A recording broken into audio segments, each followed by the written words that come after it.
Hello everyone, and welcome back to my channel. Welcome to this first long form video in a long time. I first started to record this as a short, and then I realized I have a lot of thoughts about the books that I read this month, and I think it might go over 3 minutes. So here we are.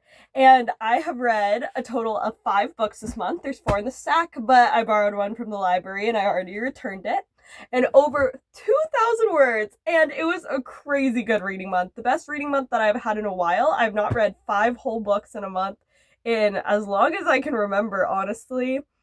Yeah, I don't even know. Normally I average about 3 books, and then when I'm in school it's 1 to 2 books a month. So I was very, very happy with this reading month, especially because I'm going back to school next month.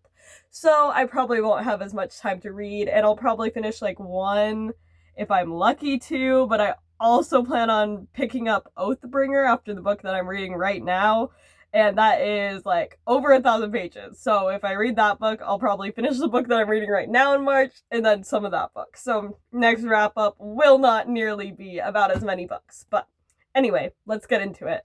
So the first book, as I said, I borrowed a book from the library, so I do not have it in the stack, and that book is Catabasis by R.F. Kuang. I'm not quite sure which one of those two is how you pronounce it, but I wasn't planning on originally reading this book this month, but I was at the library and I saw there was an advertisement for their book club, and I love book clubs. One thing about me, I love talking about books with people, whether it be online, but especially in person where I can hear everyone's different thoughts. So I decided, split second, I was like, okay, this is the next book that I'm reading, and they had 1 copy left at that library, so I was like, perfect. So I checked it out, and it was a book that was very outside of what I normally read. It was like a fantasy, but a very different fantasy than the fantasies that you see me reading on here. It was basically about these 2 people who they're in an alternate version of our world, where at Cambridge you can study analytical magic, and you can basically draw these pentagrams with chalk and use different words, almost like paradoxes. You write the paradox and you trick the rules of the universe into letting you do this magic. And it was such an interesting premise.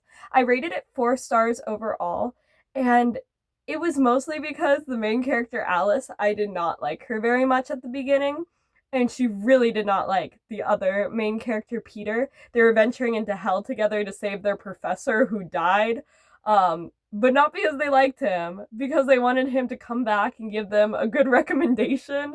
So through the book, you're starting to see how terrible of a guy this professor really is. And it was a really unique story. You don't hear many stories about people going into hell, and the magic system was really unique too and interesting to learn about. And I think throughout the story, I began to understand our main character more. I understood where she came from, why she was thinking this certain way. But there were a lot of times where I was like, why are you doing this? Because that is not anything that I personally would do. She was very different than me in a lot of ways. Mostly just, I feel like she very much thought about herself and her own aspirations. But it was good, because then towards the end you saw her start to go on that journey to change. So I enjoyed the book. I rated it 4 stars. I would recommend it. I want to read some more R.F. Kuang sometime. This was actually not the first book that I was planning on reading by R.F. Kuang. I thought my first book of hers would be The Poppy War. But book club.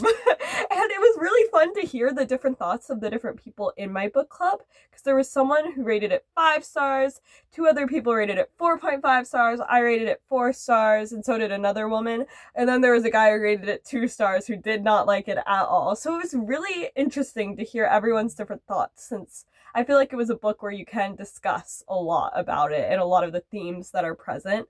So overall, I would recommend it, and that was my first book of the month. Now, the next book that I read this month was Golden Sun, and I must say, favorite book of the month. This was 5 stars. It's the second book in the Red Rising series, and it was very different from the first book, which I really enjoyed the first book too, but this full speed threw you into the story, not any downtime. So many crazy, amazing scenes. And this is one of my friends from when I was on a co-op, his favorite book, and it honestly like lived up to the hype. And I loved messaging and be like, oh my gosh, I just got to this part. What do you think about this? Or like, this was crazy. And just having that person to kind of be like, I love reading friends' books and then be like, I get why you love it. I always get a little worried because I'm like, oh, what if I don't like it? And then I have to be like, yeah, your favorite book, I hated it. But no, this one lived up to all of the hype. So if you don't know what Red Rising is about, it's about this guy named Darrow, and he lives in a world where people have been basically like evolved, but forcefully evolved to like different colors, almost not like skin colors or anything, but like golds. They were very reinforced, like they're tall, super muscular, like very like reinforced humans almost. And they're at the top of this like color pyramid, and our main character Darrow is a red, and he's under Mars's surface, and they're like trying to get Mars ready for people to come and live on. But then he finds out that he's been tricked his whole life, and that Mars really is like people are living on it already, and they're basically just using the reds as slaves. So he goes through this whole like experience where his body is modified to become a gold, and he has to go and like infiltrate this academy. So this second book is like after he graduates the academy, and there's a lot of political intrigue, a lot of like you never know who you can trust, some crazy twists, some like amazing like heart-wrenching scenes. Like I teared up at one point in this book. So I highly recommend the series, and I can't wait to read the third book sometime. Now, the next book that I read was the longest book of the month, and it's called The Raven Scholar. So I got this book at Barnes & Noble in January. I heard some things about it from another book YouTuber, I think, and I just like saw it a lot, and the premise sounded really interesting. It was about like there's different animal houses, almost like it's or temples, animal temples, and people pledge themselves to a different animal, and then that basically revolves around like those are what you care about most. Like oxes are very like team oriented, and hounds are very loyal, and ravens are very scholarly. And the main character is a girl named Nima, and she's a raven. She's the high raven scholar of an Emperor Bersund, and every 24 years they have a competition for the next emperor, and someone represents every single house. So like there's someone who represents the ravens, the foxes, the tigers, all of that. And then the person who's supposed to represent the ravens ends up dying the night before the ceremony starts, and this happens on an island. So the island's locked down, and they end up choosing Nima to go and be the next raven contender. And there's a lot of like intrigue of like who murdered this person, because Nima's also put in charge of like discovering the murderer. But then also there's different trials that say who's going to be the next emperor. So it was really interesting. It was a really unique book and unique premise, I will say. And I like long books. Like I read like the first two Stormlight Archives, which are over 1,000 pages. But I feel like 600 and some pages was a little too long for what this book was. I feel like we could have cut like 100 or so pages from this, and I feel like some things just kind of dragged on longer than they needed to.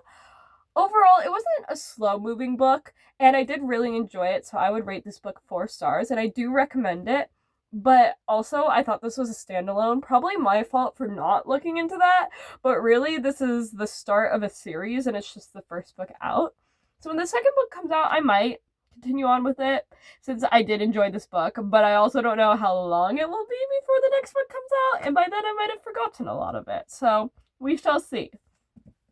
The next book that I read was 4.5 stars, and that is This Is How You Lose the Time War. This was the shortest book of this month. So I went from a 600 and some page book to like an under 200 page book. And this book was beautiful.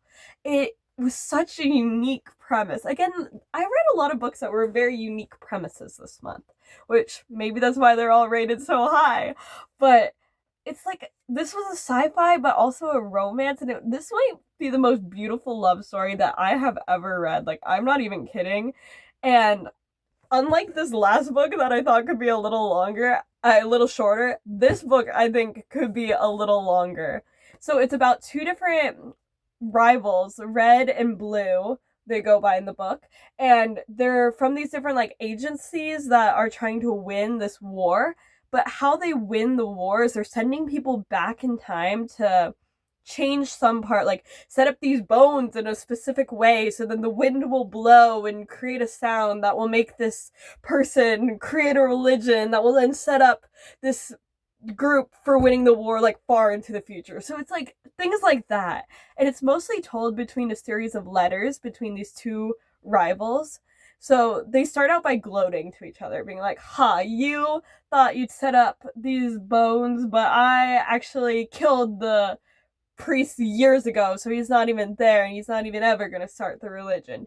And they just go back and forth like that, and they start to open up to each other, and slowly seeing them start to open up to each other over the letters throughout their time in the book was just so heartwarming. And it was so poetic and beautiful the way they'd write to each other, and I just really loved it. But the reason why this is not 5 stars is because sometimes we'd be in a place and I'd be like, I couldn't picture it at first. I'd be like, where are we in history? There's computers, but you're saying this is the like where are we, you know? It was hard for me to picture some things, and I feel like a little bit more description would definitely be good. And I also was just, this wasn't the point of the book, because the point was their romance. But I was just so like interested in how these agencies would figure out like what you would need to change to win the war and what the war was about in the future. And I get it why it's not in here, since I feel like the field agents wouldn't even be like privy to that information. But I would have liked to learn a little bit more about that, because this premise was just very unique. But overall, so beautiful, so many wonderful, beautiful quotes, and I highly recommend, especially as someone who doesn't like stereotypical romance. I think what was different about this was their romance was basically through the letters, and it was very like emotional, and they were apart for a reason where their agencies would literally like kill them if they were near each other. So there was like a lot of stakes in that, and I liked the very like emotional aspect of their romance where they're falling in love with each other over these letters. So highly recommend. And the last book of the month, which I literally finished on the last day of this month, I didn't even know if I was going to finish it in time, but was The House of Fear by Marissa Meyer. And Marissa Meyer's Lunar Chronicles Renegades series, some of my favorites of all time. I loved those, especially when I was in like end of middle school, beginning of high school. I would reread them multiple times. So I was really excited that she had a new book out. And I didn't like her series like Gilded. I read that. It was okay, but I didn't like it quite as much as her previous ones. And I ended up rating this book 4 stars. Again, I had a lot of 4 stars this month, or I guess I had 3 out of the 5 being 4 stars, which is good. 4 stars is a good rating, but to me, this book did feel a little young, and I think that's maybe because I'm aging out a little bit of young adult. Not that I'll ever stop enjoying young adult, since I do really still like young adult books, but young adult is a wide category, like 13 to like 18-year-olds is the age demographic, which like how are you going to write a book that's for 13-year-olds and then simultaneously be like 18-year-olds are also included in this young adult category? It's sometimes hard to know where on the spectrum it falls, and I definitely feel like this read a little bit younger. And that's not to say that I didn't enjoy it. It was a really fun, it was a retelling of Bluebeard, but I had never known anything about him. I thought he was a pirate, like anything about that story, but no, that was Blackbeard. So but apparently he's a guy who like killed 3 of his wives, and in this book he's like haunting this manor, and this girl who can see ghosts is hired to expel him from the manor by his like great great grandson. And she's basically a con artist. She can't do anything, she can only see and talk to ghosts, but she ends up going there to try and get like the money from it with her sister, and then there's a lot that ensues. So it was very like, it was like atmospheric, this like creepy house. I feel like there could be a little bit more description of the atmosphere, but it was overall a good book, and I think I'd recommend it. Thanks so much for hearing all about my books this month. I know this is a little bit of a longer video since it's my first long form video in a while, but as you see, I had a lot of thoughts about these books. Well, where did this one get in?